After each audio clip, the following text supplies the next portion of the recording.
Okay, anyone that saw a couple of my broadcasts knows that everyone, and some of my broadcasts, I'll bring up the world um, meter that shows deaths by starvation, deaths by hunger, in case someone doesn't know what that word means. Um, but right now, it's currently at over 8 million people. Okay. Well, how many people have died of COVID? Well, when you look it up now, and I already know those people that some of these death numbers have been inflated. Some people will argue they're not inflated. I'm just going by their little number because I know the truth too. And they say it's 1.5 million people, a little bit under that, I think. Um, but now 8 million people have died of starvation. Do you think if the governments of the world really cared about people, that they would, uh, that 8 million people would be starving to death every year? Wouldn't they do something to combat starvation and hunger? And another question is, had they spent just a fraction of the money they spent to lock the world down, to pay people unemployment, and also this is also destroying distribution of these products of food. It's destroying, like, you can't even harvest them because they're not even bringing the people in to harvest the food, so it's just laying on the ground and rotting. And you got 8 million people starving, and you want to tell me that the government's locking the world down because it loves you? But here's one more thing, I didn't think I could find, was undernourished people. Hmm, let's just think about this for a minute. If you're undernourished, do you think it might cause other diseases? Lack of food, lack of good food, lack of vitamins? Because we know, in many medical studies, you're 7 times more likely to die of COVID if you're vitamin D deficient, let alone, zinc deficient, vitamin C deficient, having poor diets, eating foods that cause inflammation in the body. Um, and yet, what would undernourishment do? Wouldn't it lead to these kind of issues and deaths in COVID? Maybe had you just fed people and told them to have proper vitamin D levels, which very few health agencies have done. Um, but if you would have told them, hey, make sure your vitamin D levels are correct, because the majority of the population, I've read anything from 50 to 70% of the population, and that even includes the United States. But in many areas of the world, they're lacking in vitamin D. And yet we know being vitamin D deficient, it means you're going to be 7 times more likely to die of COVID. And they didn't tell anyone. So what do you think undernourishment does? Look at this. This is almost a billion people. 847 million undernourished people. I think that probably goes up in the world as, like, these food shortages start to happen, right? Well, it is going up. It went up a couple by just the time I'm talking. So, um,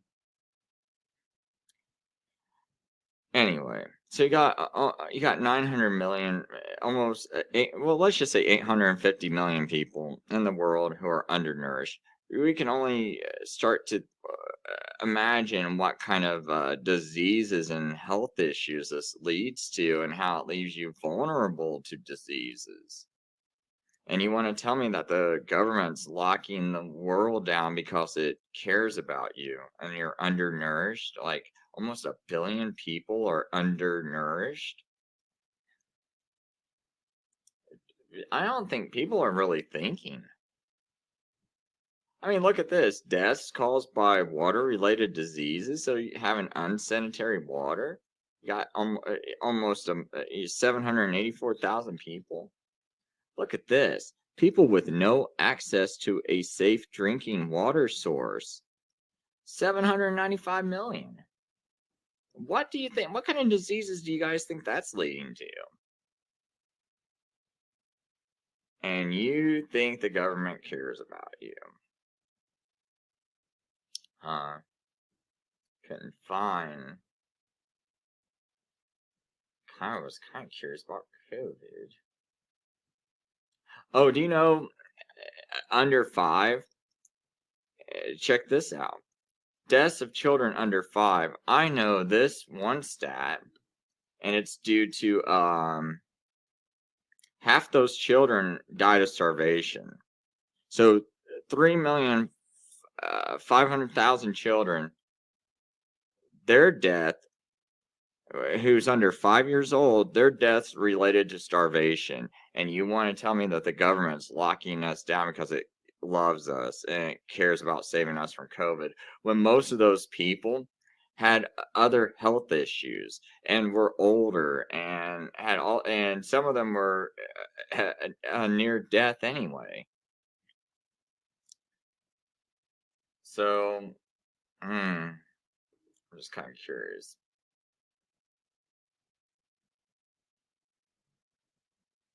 I was just wondering. Okay, so it says anywhere between 300,000 to 650,000 people die in the world due to complications from seasonal flu viruses. And if you just would have treated that COVID properly, maybe they wouldn't have died because they wouldn't die. I mean, I haven't read that many deaths, if any.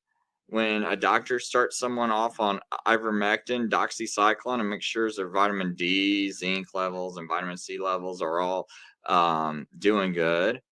Um, I have yet to find a bunch of deaths, especially in younger people who are fit and have good diets. I have not found any stats. Once you give someone that treatment, that they're going to die. Yet we're rolling out a vaccine, right? And they say that, this is going to be my final point I make for tonight. This vaccine they're rolling out, they say it's 100% effective or 100% efficacy, right? But what does that mean? Well, I was listening to this doctor, and he says it means that there's no severe COVID patients. So they still get COVID. It's just not severe, so it's considered 100% effective. But if you would have given these people proper but see, here's one thing. These people that they happen, okay, you had like some people that got the placebo, some of the people who got the vaccination. But some of these people who got the vaccination, what were their diets like? How old were they? What were their comorbidities like? Did they have good vitamin D levels, C levels, and zinc levels, and all this other stuff? And see, I haven't seen no stats on that. So is it effective because of the vaccine or because of what the people were already taking and their state of health? One more thing. They don't know what the fertility effects of these drugs are. This vaccine they're rolling out is. They're rolling it out at warp speed, which is 2 times faster than they're rolling it out at warp speed, which is already about 5 times faster than what a normal vaccine develops at. But warp speed does it in 14 months. I think normally it's supposed to be about 72 months. But we're barely 8 months into this. What is it, 8 or 9 months into this? No, about 8 months, because it was the pandemic and the lockdown was done towards the end of March. That's about when they should have been starting to develop a vaccine. And yet that's only about 7 months, because it was actually, it started to be manufactured a month or two ago, and they started manufacturing it and just hoping that it's going to be approved. But they said, hey, this is a risk we got to take. We got to get a head start on this. And I do have videos. I don't want to add too much to this video, but so, and they did this in 7 months. So it's half the time of warp speed. So I just want people to keep that in mind. And I will finish it with one last video.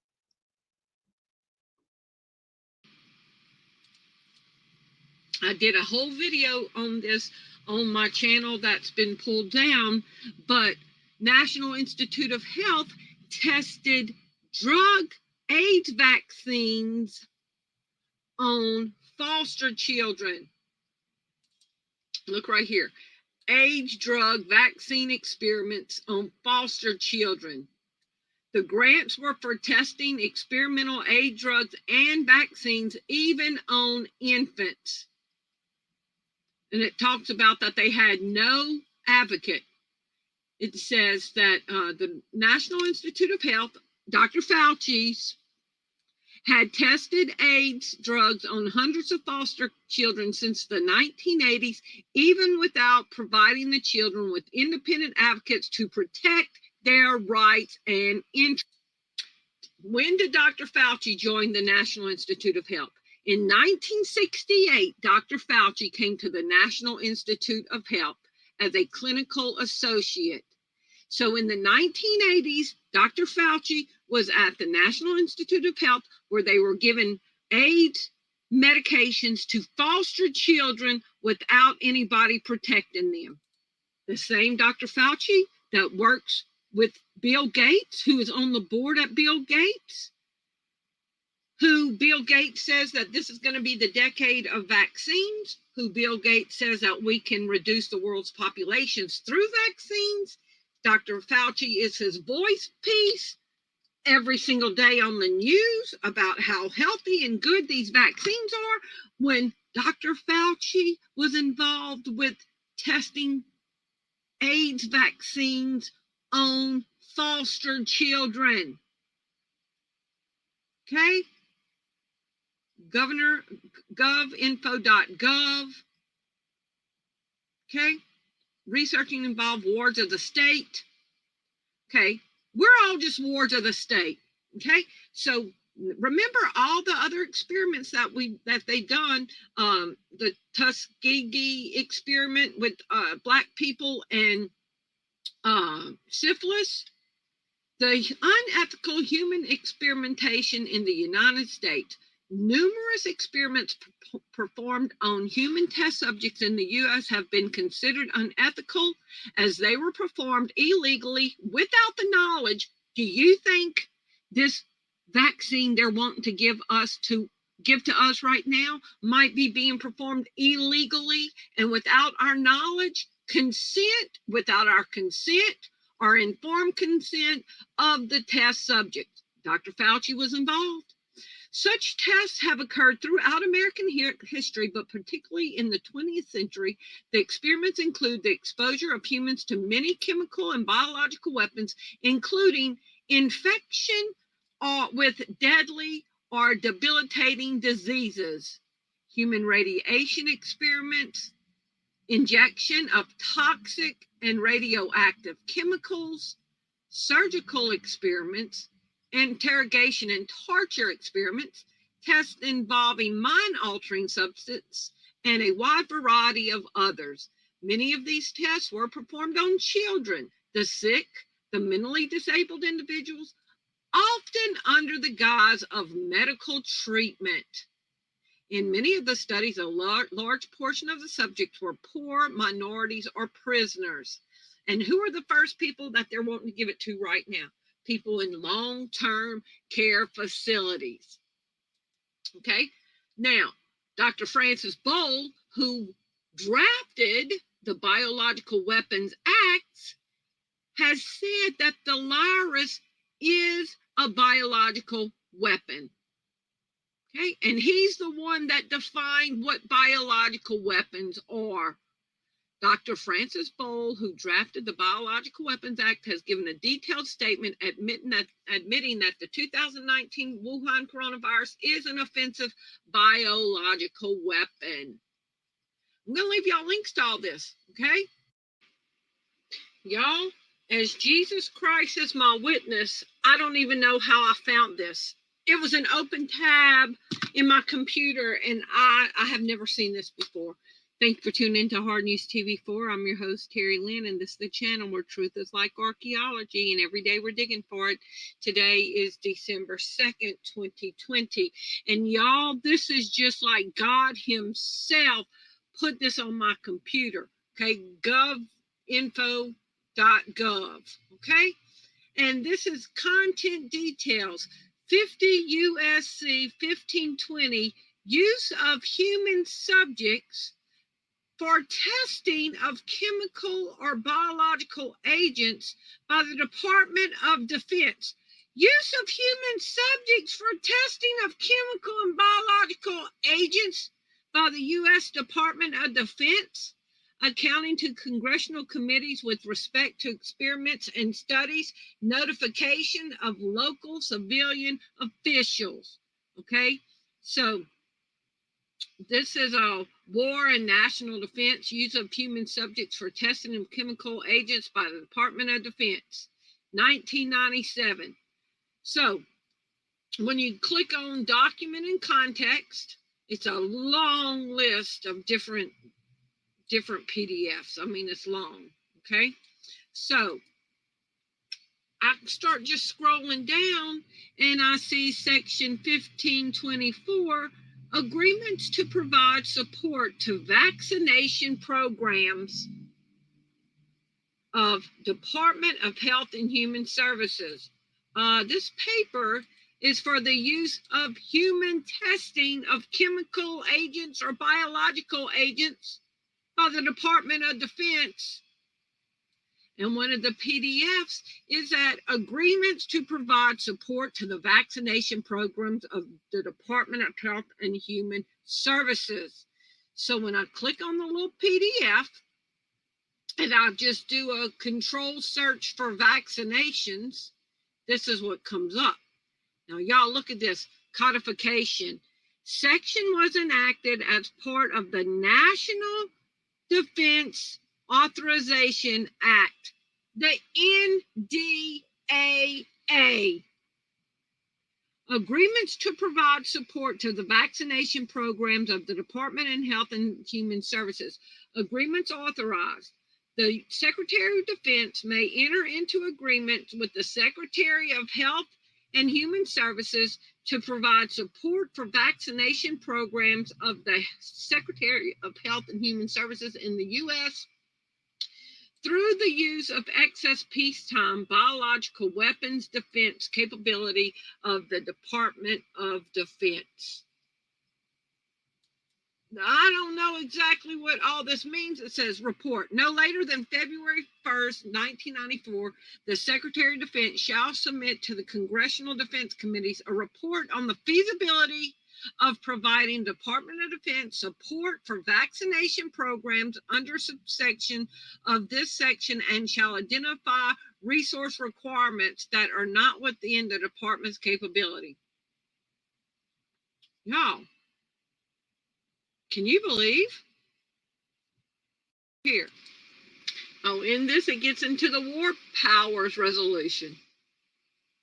And you remember, Trump said that he was invoking war powers. I don't know. This just does not sound good. I don't know how this even got open. I would have never even heard of this, wouldn't have known how to look for it. I'm going to leave y'all the links to this. There are people, personalities that have come into the earth for very unusual reasons. This man was born to be the 45th president of the United States. He's unlike any president ever. You're right. There's not ever. We've never elected a billionaire. We've never had a man of his makeup and personality. His only reason for becoming president was to save the nation. back in that era, God was showing some of his prophets. Now, we believe that the gifts of the Spirit are for today, not just the early church. And prophecy is probably the most misunderstood It is. for a lot of reasons. But a lot of people would know the name Kim Clement. Yes. He was a personal friend of mine since the 90s. He was a little different. He actually died young. He got a stroke. He died the same month that Trump was elected. And the reason that's significant is these prophecies, which are all over YouTube, could not be manufactured. That's right. In 2007 and 2008 timeframe, there were two. You can go on YouTube and see them. I've watched them several times. He's prophesying and he's talking about how Trump is going to be a trumpet and that God is going to raise up a disruptor. Mm-hmm. And he says he's going to be in office for 2 terms. Trump shall become a trumpet, says the Lord. Trump shall become a trumpet. I will raise up the Trump to become a trumpet and Bill Gates to open up the gate of the financial realm for the church, says the Lord. It